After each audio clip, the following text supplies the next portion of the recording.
daily LGBTQ discussions. Come subscribe, come join the family. You don't want to miss. Alright, good morning everybody and welcome back to our YouTube channel. We are back at it again with another video. So before we get into this video, I want to talk about a serious topic. It's about bulimia and eating disorders and stuff like that. I feel like if you are struggling with the eating disorder or bulimia, I feel like you should really go get help, and you should really seek some support from your friends and family members, and really seek some self-help too and stuff like that. And I feel like don't focus so much on what people look like on social media and stuff like that. Focus on your own body image and your own self-portrait and stuff like that, and everything will be okay. Bulimia and eating disorders are very serious. People can die from eating disorders and bulimia. People really do starve themselves just because of their body image and what they look like. This is real, this is true, and especially in the gay community, because the gay community sometimes hold up a self-image that we have to portray, but we don't have to portray. We just have to be ourselves, love who we love, and that's it. So I'm going to read you guys a couple of facts from a website that I got on Google, and I'm going to give you guys 4 tips on how to prevent bulimia and eating disorders. So we're going to get right into this video. Before we get into this video, give this video a thumbs up. Make sure you comment in the comment section below. And make sure you subscribe to the channel if you like what I'm talking about here. If you want to learn more about bulimia, eating disorders, and stuff like that. And I said we were going to start focusing on we was going to shift the subject and start talking about gay men and bulimia and what they struggle with too, because this is all about the LGBTQ community. So it's not just all about lesbians and bisexuals and pansexuals and stuff like that. We are going to focus on gay men because gay is in LGBTQ. So we are going to focus more on them too. All right, bulimia in the gay community. I'm going to read you some of these facts. More and more men are developing eating disorders, with gay males being one of the highest risk groups for eating and body image issues. Like I said, gay men do struggle with body issues within the LGBTQ community.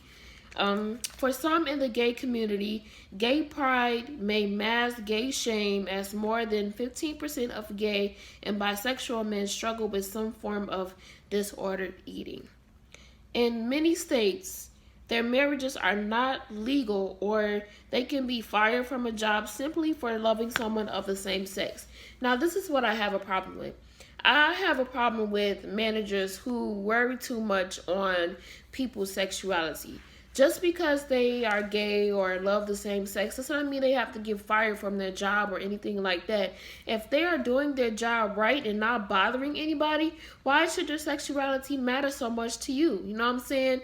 They're coming to work just like you and getting their paycheck just like you. So I feel like if you want to fire somebody who comes in late, or fire somebody who calls off a lot, but don't fire somebody because of their sexuality. That is discrimination in the workplace. Okay, within our larger culture is a gay subculture that places a tremendous amount of value on looks and sexual attractiveness. Now, I agree with that. A lot of people focus on looks and sexual attractiveness too much. Sometimes looks don't matter, but sometimes looks do matter. But you can't always focus on the looks, because when you always focus on the looks, it will lead you to the wrong place. In the gay culture, the body, like real currency, provides one with power, status, and recognition. Okay, now let's go on to the next page. Research shows that the male body is sexually objectified within the gay culture, much like women's body are in the straight culture.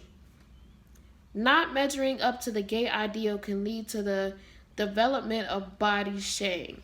Now, I feel like with body shame, you shouldn't shame people's bodies on the internet and stuff like that. You know what I'm saying? Because that could bring depression, that could bring isolation, that could bring suicidal thoughts and stuff like that. Don't ever body shame anybody on the internet or whatever, in person or whatever, because you never know what that person is going through. To starve off these feelings of shame about one's body, Then I can't even read my own handwriting. Mainly turn to extreme dieting. So what that means is when they have feelings of shame, they turn to extreme dieting. So their eating habits might not be the same and stuff like that. But it's good. It's actually good if you diet, but it's not good if you binge eat and starve yourself. What when surfaces is all of the guilt and even more shame and intense fear of becoming fat and a failed gay. Now I want to encourage somebody here. When you feel fat, you should look at images to motivate you to get in better shape. You should look at exercising videos to motivate you to get in better shape.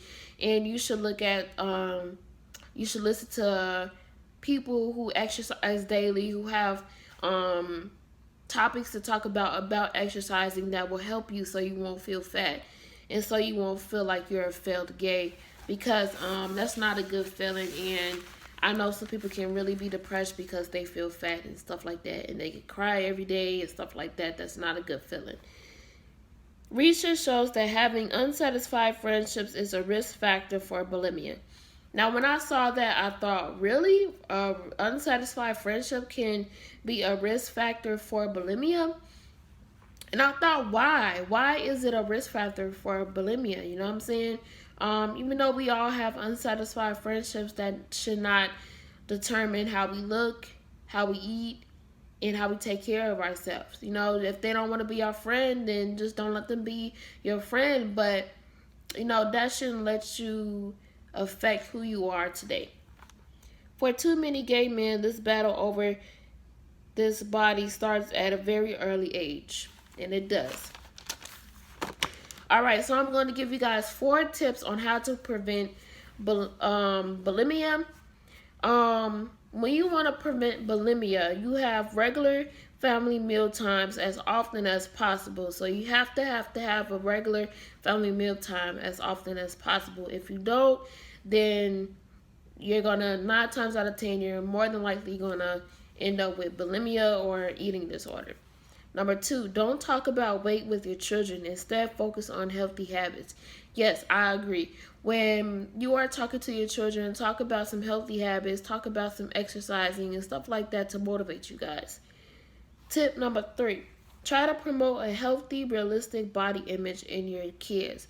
So don't tell your kids like how they should look, or don't tell your kids to look at social media influencers and tell them that they should look like that or stuff like that, because that can increase bulimia. They should look like how they want to look like and stuff like that. 4, discourage fad dieting. So, those are the 4 tips on preventing bulimia. And I really feel like if you have bulimia or you have an eating disorder, you really need to seek help and stuff like that. Get some type of counseling, or get some type of therapy, or get some type of some type of help and stuff, some family support or some type of help. Bulimia is very serious. I cannot stress that enough. And you can really die from bulimia and eating disorders by starving yourself. Nobody should feel like they should starve themselves because of their self-image and stuff like that. You are beautiful just the way you are. Don't try to portray yourself as somebody else, because it will hurt you in the long run. And I understand we all want to look like these models and celebrities and stuff like that, but sometimes it never works out, and sometimes we have to just focus on our looks and focus on being beautiful and being ourselves and being us. So if you are struggling with bulimia and eating disorders, please go get help. This is a serious topic, a serious matter, and this is why I'm talking about it on my channel, because I feel like this is a good topic to talk about on this channel. And yeah, so if you like this video, give this video a big thumbs up. If you like what I said, comment down in the comment section if you agree with anything that I said. And make sure you subscribe to the channel. And this is my double upload today, doing 2 videos today. And what do I say at the end of every video? Deuces. Subscribe for more videos with daily LGBTQ